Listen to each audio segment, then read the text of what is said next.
how do you create safety for the people and not keep it open to the city, so you don't get this closed off, because they are looking for safety, but the effect is that the streets are closing off, and that doesn't also is very comfortable. But they hope, of course, that the social control would be bigger.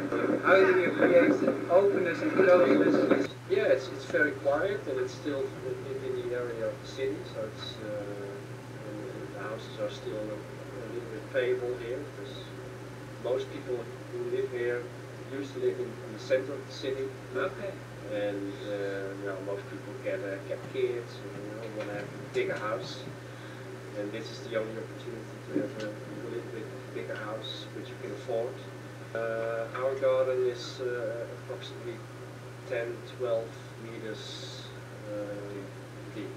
Yeah, and we have a big garden. See that what is black, those are high-rise buildings, and what is grey around it, those are low-rise houses.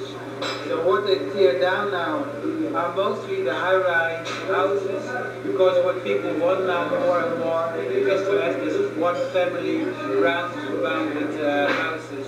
The urban department wanted to regulate that the people didn't hang up their washes outside, because they would create a very ugly side to the city. Courtyards, you see the entrance of the houses are all on the north of the east side, and the gardens are on the south or the west side. So here is the south and the west side, and you see the entrances and the gardens on the other side.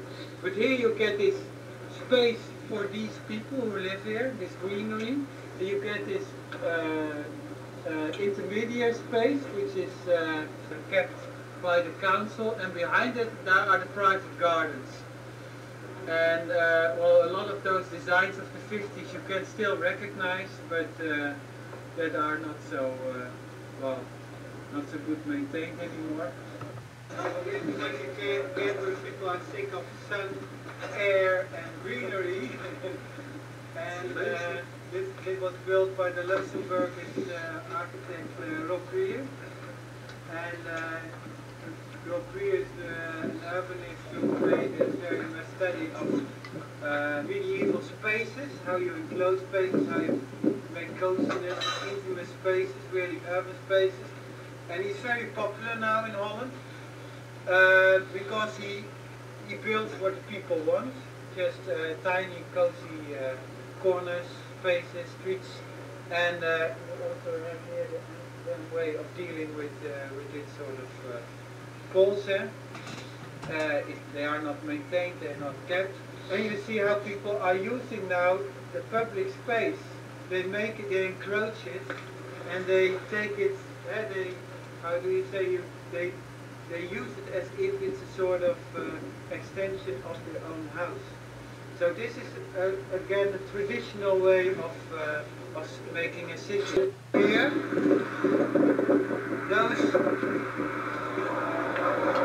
row of houses are demolished now, and that's this area. And you are trying to design fences for this area here. So this spot. So this is going to be demolished at the half of this year.